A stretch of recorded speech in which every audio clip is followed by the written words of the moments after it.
अस्सलामुअलैकुम रहमतुल्लाहि वबरकातुहू।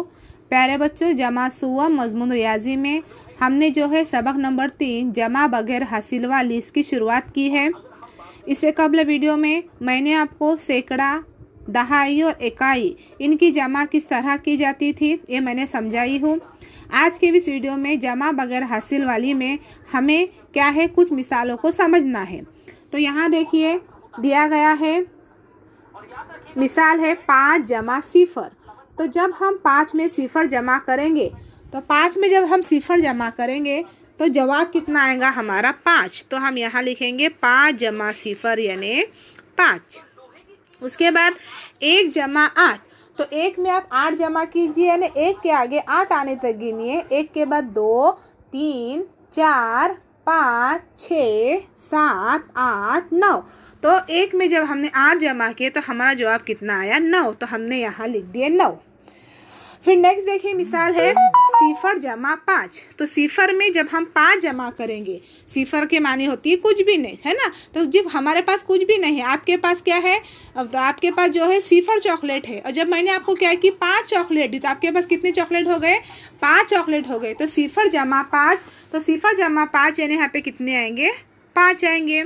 उसके बाद 8 जमा 1। तो 8 के आगे 1 गिनिए। तो 8 के आगे जब हम 1 गिनेंगे तो जवाब हमारा कितना आएगा 9।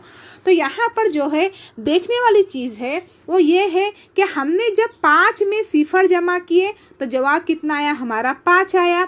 जब हमने सिफर में 5 जमा किए तो जवाब कितना आया 5 ही आया। चाहे 5 में सिफर जमा करो या सिफर में 5 जमा करो, जवाब कितना आता, कैसा आता है, सेम आता है। यानी बोलने का मतलब ये है कि नीचे वाले अदद में ऊपर वाला अदद जमा करो या ऊपर वाले अदद में नीचे वाला अदद जमा करो, जवाब कैसा आता है, यकसा आता है, सेम आता है। देखो हमने 1 में 8 जमा किए, तो जब 1 में 8 जमा किए तो जवाब कितना आया हमारा, बोलो 9 आया। फिर जब हमने 8 में 1 जमा किए, जवाब कितना आया हमारा 9 आया। उसके बाद और मिसाल से समझेंगे। यहाँ देखिए मिसाल दी गई है सिफर जमा 8। अब सिफर में हमने जब 8 जमा किए तो जवाब कितना आएगा हमारा 8 आएगा। उसके बाद 1 जमा 3। तो 1 के आगे 3 गिनिए। तो 1 के बाद 2, 3, 4। तो हमारा जवाब कितना आया 4 आया। उसके बाद 8 जमा सिफर। जब हम 8 में सिफर जमा करेंगे तो जवाब कितना आता है हमारा 8 आएगा। 3 में जब हम 1 जमा करेंगे तो जवाब कितना आएगा हमारा 4 आएगा। तो यहाँ पर जो है समझाने का मतलब आपको ये है कि देखिए यहाँ पर सिफर में 8 जमा किए, जवाब कितना आया हमारा 8 आया।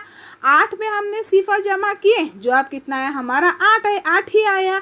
हमने 1 में 3 जमा किए या 3 में 1 जमा किए, जवाब कितना आया है यहाँ पर 4 आया। तो ये बात याद रखो, जब भी हम जमा करेंगे तो ऊपर वाले अदद में नीचे वाला अदद जमा करो तो जवाब यकसा आता है, या नीचे वाले अदद में ऊपर वाला जवाब अदद जो है वो जमा करेंगे तो जवाब कैसा आता है, सेम आता है। तो उम्मीद करती हूँ कि आपको समझ में आ गया होगा। इंशाल्लाह जो है अगले वीडियो में मैं जमा की मज़ीद मिसालें हल कराऊंगी। जज़ाकल्लाह।